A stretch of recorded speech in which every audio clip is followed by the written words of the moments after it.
अब हम करेंगे चैप्टर 9 का क्वेश्चन नंबर 2। आइए रीड करते क्वेश्चन क्या है। क्वेश्चन आपसे कह रहा है a 12 metre long ladder touches the top of a vertical wall. If this ladder makes an angle of 60 degree with the wall then find height of the wall. और ये question आपसे पूछा गया है आरबीसी ईयर 2025 में। ध्यान से read करें क्वेश्चन क्या है। क्वेश्चन आपसे कह रहा है एक 12 मीटर लॉन्ग लैडर है which touches the top of a vertical wall. Chapter 9 के क्वेश्चन में आपके लिए सबसे ज्यादा जरूरी रहेगा कि आप उसका डायग्राम कैसे बनाते हैं।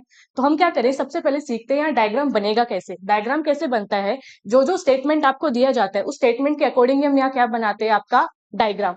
जैसे यहाँ ध्यान से देखिए तो आपको कह रहा है कि एक वॉल है, उस वॉल को एक 12 मीटर लॉन्ग लैडर क्या करती है, टच करती है। तो हम सबसे पहले क्या बनाते हैं, आपके यहाँ एक वॉल बनाते हैं। तो हमने माना ये आपकी वॉल है, इस वॉल को हम नाम देते हैं आपका ए बी। देन आपको कहा गया है इस वॉल को एक 12 मीटर लॉन्ग लैडर क्या करती है, टच करती है। तो चलिए एक लैडर बनाते हैं। फिर हमने बनाई एक लैडर। तो जो लैडर है अगर वो वॉल को टच करेगी तो कुछ इसी तरीके से करेगी, जैसा हमें समझ आ रहा है कि आपकी ये जो लैडर है, लैडर क्या करती है, वॉल को टच करती है। ठीक है, तो इस लैडर को हमने नाम दे दिया ए सी। देन फिर आपसे पूछा गया है, पहले इसे हम ज्वाइन कर लेते हैं, आपका बी सी। फिर आपसे पूछा गया है कि क्योंकि एक 12 मीटर लॉन्ग लैडर एक वॉल को क्या कर रही है, टच कर रही है, और आपसे कहा गया है if this ladder makes an angle of 60 degree with the wall. जो लैडर है वो वॉल के साथ क्या बनाती है, 60 डिग्री का एंगल बनाती है। अब हमें ये समझ आना चाहिए कि ये जो 60 डिग्री का एंगल है वो बन कहाँ पे रहा है। अब देखिए जो वॉल है और जो लैडर है वो एक दूसरे को आपस में यहाँ पॉइंट ए पे ही टच कर रहे हैं। तो हमारा जो एंगल है 60 डिग्री वो कहाँ बनेगा, यहाँ पर बनेगा। तो यहाँ पे जो हमारा एंगल बन रहा है वो क्या बन रहा है, आपका 60 डिग्री। अब आपसे पूछा गया है अगर ये सिचुएशन है तो आप बताइए कि जो वॉल है वॉल की हाइट क्या होगी। चैप्टर 9 में आपके जो क्वेश्चन है उनको स्टेप सोल्व करने के 2 स्टेप है। पहला आपका स्टेप होता है कि आप उसका डायग्राम कैसे बनाएंगे। डायग्राम बनाने के बाद में जो आपका सेकंड स्टेप है वो ये देखना होता है कि यहाँ पे कौन सा ट्रिग्नोमेट्रिक रेशियो काम करेगा। अब वो ट्रिग्नोमेट्रिक रेशियो हम कैसे डिसाइड करते हैं, चलिए देखते हैं। आपसे कहा गया था कि ये जो लैडर एसी है उसकी जो लेंथ है वो कितनी दे रखी है आपको, 12 मीटर। तो यानी ये जो है वो क्या है आपका 12 मीटर।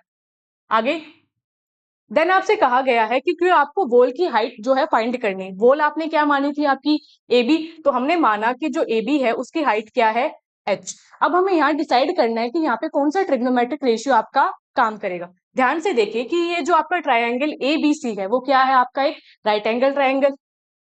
और जहां पे राइट एंगल क्या है आपका, एंगल बी पे हम जानते हैं कि जो 90 डिग्री है, 90 डिग्री के सामने आपका क्या होता है, हाइपोटेन्यूज। तो यानी हम कहेंगे कि जो एसी है वो यहाँ किसका काम कर रहा है, हाइपोटेन्यूज का। देन जो ये आपका थीटा होता है, थीटा के सामने क्या प्रेजेंट होता है आपका, परपेंडिकुलर। यानी जो बीसी है, बीसी क्या है आपका परपेंडिकुलर। और जो बची हुई साइड होती है वो क्या होती है आपकी बेस।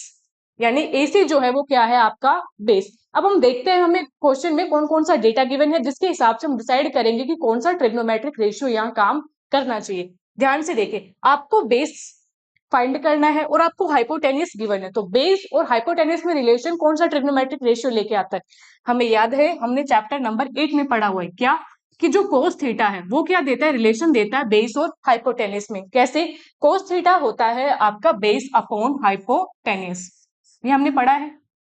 ठीक है, अब यहाँ पे जो थीटा है, थीटा आपको कितना दिया गया है, 60 डिग्री। तो थीटा की वैल्यू हमने पुट करी, वो कितना हो गया, कोस 60 डिग्री। जो बेस है, बेस क्या है यहाँ पे आपका, बेस है आपका ए बी। तो बेस की जगह हमने लिखा ए बी। हाइपोटेन्यूस क्या है आपका, हाइपोटेन्यूस है आपका ए सी। तो हाइपोटेन्यूस है आपका ए सी। आगे देखें, कोस 60 डिग्री, कोस 60 डिग्री की वैल्यू हमें याद होनी चाहिए। ठीक है, हमने ट्रिग्नोमेट्रिक टेबल पढ़ी है, वहां पे हमें पता है कि जो आपका कोस 60 डिग्री है, कोस 60 डिग्री होता है आपका 1/2। तो कोस 60 डिग्री की वैल्यू पुट करते हैं, ए बी की वैल्यू पुट करते हैं और ए सी की वैल्यू पुट करते हैं। फिर हम यहाँ क्या फाइंड करेंगे, आपकी जो वॉल है वॉल की हाइट क्या होगी, कोस 60 डिग्री, कोस 60 डिग्री होता है आपका 1/2। ए बी, ए बी है आपका एच, आपने लेट किया, ए बी क्या है आपका एच। ए सी, ए सी क्या है लैडर, लैडर की लेंथ आपको कितनी दी गई थी, 12। तो ए सी हो गया आपका 12। अब बस इसे क्रॉस मल्टीप्लाई करें और सोल्व करें। 12 is equals to 2h, h की वैल्यू फाइंड करनी है तो 2 को क्या करें, डिवाइड में भेजें, दैट वुड बी 12/2। 2। तो यहाँ से जो h है, h आपका क्या निकल के आता है 6 मीटर। हेंस हम क्या कहेंगे कि जो आपकी वॉल है, वॉल की हाइट आपकी कितनी थी 6 मीटर, और ये हो जाता है इस क्वेश्चन का कंप्लीट आंसर।